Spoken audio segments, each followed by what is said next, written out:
Two quick questions. Yesterday, Kotoka International Airport suffered some power outage. I don't know whether you've picked up some information as to what has happened. And people have actually complained that how come that the place doesn't have a standby? I know you don't manage there, but you may have some information on that. It doesn't have a standby alternative power source, such that if it goes off, quickly, it should be able to come back, because a critical national security, facility. Do you have any information as far as that is concerned? The Ghana Airport campaign matter. In some airports, the national grid is even rather the backup.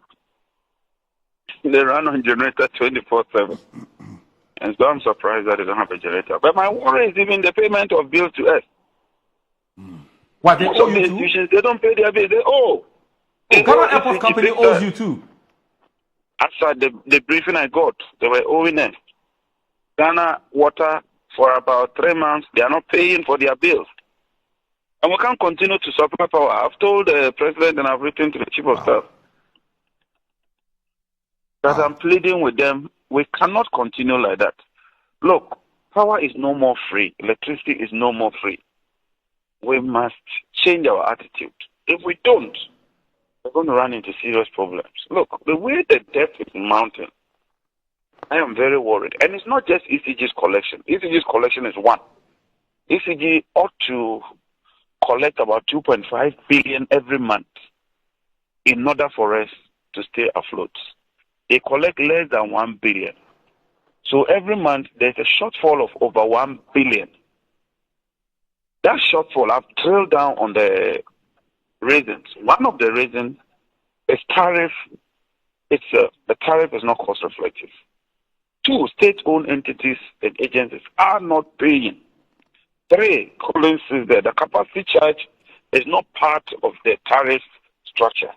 So even when ECG collects 100%, we'll still have a huge shortfall. So these are the issues we need to be tackling. How do we deal with all those agencies who are not paying? How do we address ECG itself in terms of their billing and collection? How do we deal with the excess capacity that we have? Can we export it and then it becomes like a buffer for us? How do we deal with fuel challenges? So these are things that we've been working around the clock to see how we can resolve. JJ, and I'm sure that we'll make some progress. Yes, finally. Your ministry is not just energy ministry. It's now energy ministry and green transition. I also do know that government has plans of going big time on solar. Solar energy. Where are we, in the scheme of things? Because I don't understand why places like Ghana Airport Company Limited and some other key, national facilities that we have should not be on solar. I perfectly agree with you. And also street lights. Why can't we put street lights on solar? Because absolutely, that reduces the peak demand. And the peak demand is always the problem, because when you satisfy the peak demand, the off-peak, it becomes excess capacity for you to pay. So if we can have a lot of solar-powered street lights, which accounts for about 400 megawatts, and that is the peak demand, we'll be suppressing the peak demand.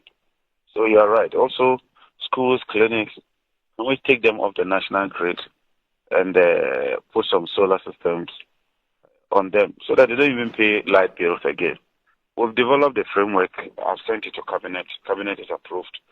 We're now going to finance with no objection. We are getting a little bit of money from fossil fuels through MPA so that we can use that for renewable. Because that is the norm now. You use revenues from fossil-related fuel and invest that in renewable-related energy so that you can transition. We want to have some electric vehicle charging stations using solar and other mechanisms. Because yesterday I did some analysis and I was told that a huge truck, you will need about 1 megawatt to charge that huge truck. So, and very soon, whether we like it or not, a lot of our home use cars will be electric-powered vehicles because we depend on Europe and US. So we must begin to start preparing now. But they are moving into EV vehicles big time. Now BYD just launched a system where in 5 minutes you can charge your car and keep moving. So we must keep abreast with changing trends and be able to do that. And so in the next few weeks, if not days, you should see us begin to do some work on green transition and renewable powered electricity consumption and other related areas. Okay.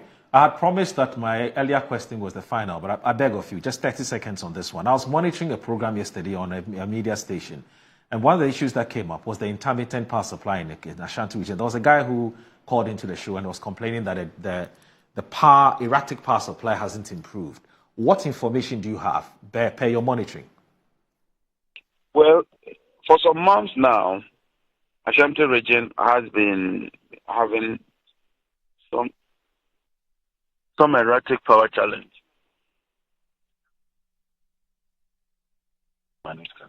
Hello, JJ. Some erratic power challenges. Okay. And the main reason was their transformer.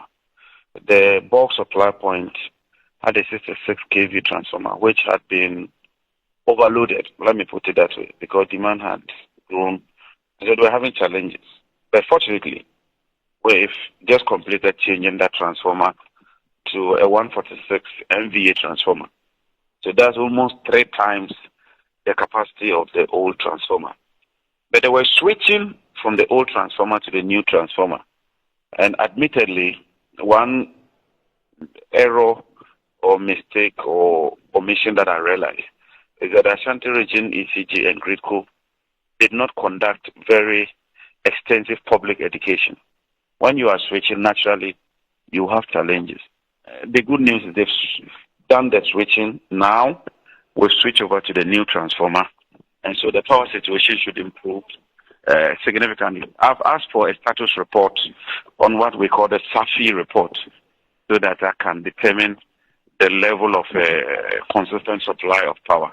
So by the end of this week, we will get to know the situation. But I do know that the situation has improved significantly. And that's why I had to go to Kumasi myself to assure the people of Kumasi that we're doing it for a good reason.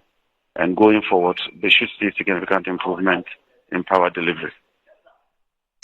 All right. Honorable John Jinapor, we affectionately call you JJ. Thank you so very much for your time. It's been... Mr. Pratt on the yes, program. Mr. Pratt is here. Please tell him he owes me.